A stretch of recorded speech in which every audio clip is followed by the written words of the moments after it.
sister of the King, was welcomed by Major General the Honorable P.J. Montague when she arrived at Wellington Barracks.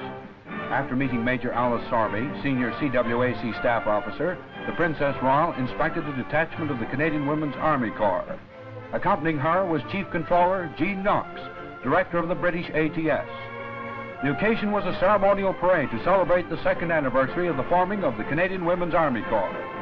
On this London parade ground, famous for its associations with British Guard regiments, more than 400 rain-soaked quacks showed the quality of the overseas companies. The girls marched past before a distinguished group which included the Right Honorable Vincent Massey, Major General G.S. Vanier, Lieutenant General E.W. Sansom, and Brigadiers N.E. Roger, J.H. McQueen, and E.G. Weeks. Faultless marching bore testimony to the smartness of the girls' training which for the most part is carried out after duty. Most of the quacks are employed in office and administrative jobs, releasing men for field units. In its 2 years' existence, the C.W.A.C. has indeed proved itself a vital cog in Canada's war machine.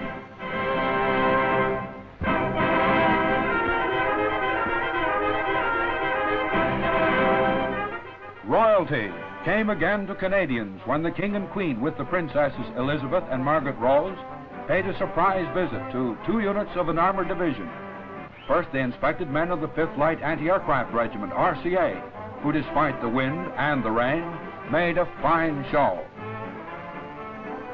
Then the royal party visited the Irish Regiment of Canada, one of the few Irish units to wear the kilt. The inspection of the 2 units was very brief and informal, but it left a long-lasting impression of the dignity and gracious charm of our royal family.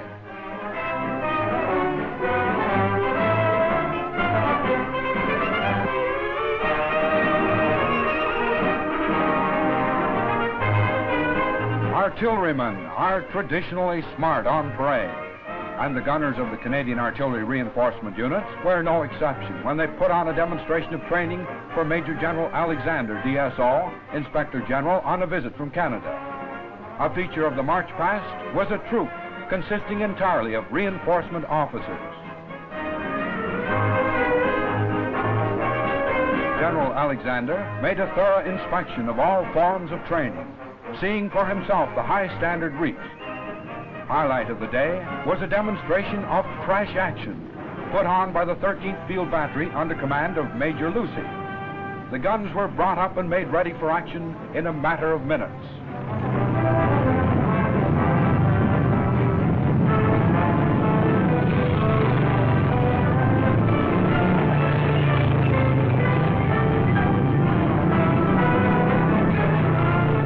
Just as quickly, the battery moved off again.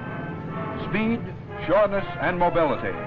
These are the factors that paid rich dividends in the hills of Sicily and Italy.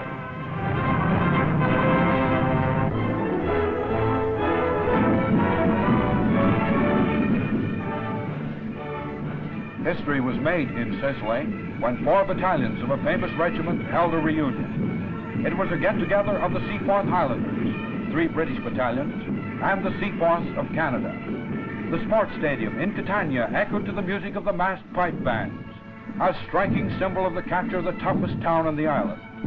It was a significant occasion. 4 battalions had fought side by side in the same battlefield, cherishing the same traditions and all adding their bit to a glorious regimental history.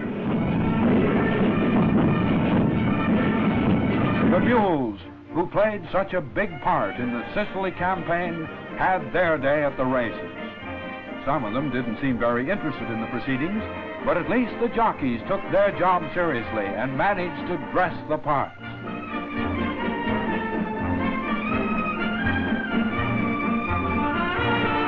While the bookies did a roaring business. And so the great Donkey Derby got off to a flying start. Well, maybe not exactly flying.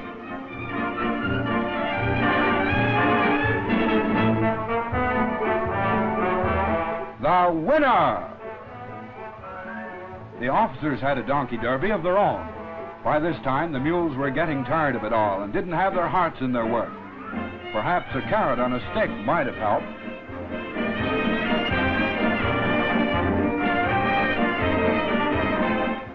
To finish the program, there was a real Wild West horse race. In fact, one of the horses was a little too wild. General Montgomery paid another visit to his Canadian troops during the lull between the Sicily cleanup and the invasion of Italy. He congratulated them on their fine performance in tough mountain country and warned them that plenty of hard fighting lay ahead, all of which made a lot of Canadians pretty happy. Another visitor to the 1st Division at this time was General McNaughton. He brought with him from England the congratulations and good wishes of the rest of the Canadian Army. He talked to officers and men informally, gathering first-hand impressions of the bitter fighting which had taken place. And his words were a real inspiration to the men who were soon to set foot on the European mainland.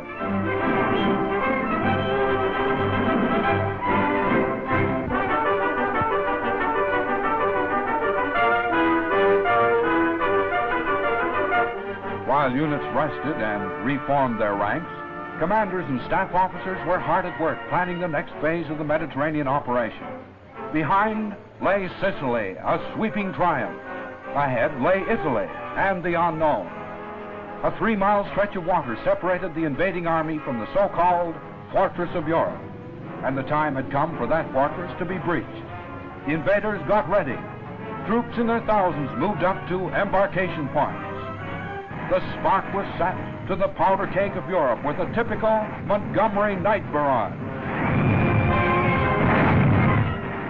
And in the misty dawn of September the 3rd, 1943, hundreds of landing craft crossed the narrow straits of Messina. Hitler's vaunted fortress was to be put to the test of battle. At Reggio de Calabria, Gallico Marina, San Giovanni, and Silla, British and Canadian troops of the 8th Army went ashore and headed inland.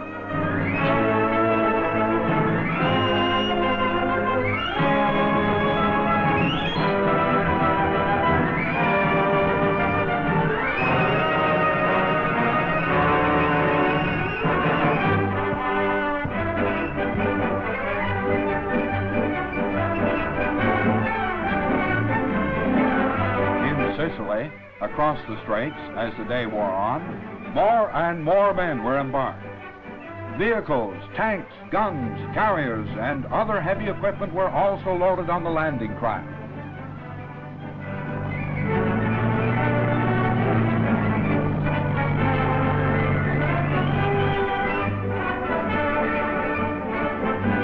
The short trip across to the Italian shore was a pleasant ferry crossing. There was practically no opposition from the defenders in the hills of Calabria.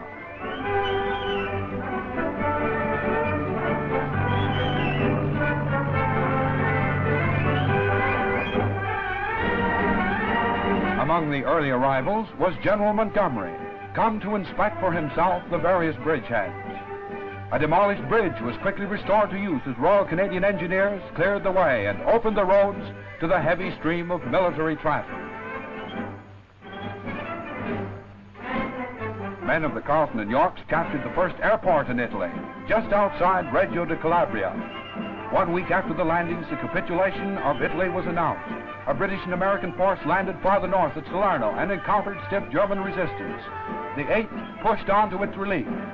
So the first part of the Italian campaign became a chase, a test of mobility. And the 8th came through nobly, leaving behind not a trail of destruction, but a spirit of fiesta.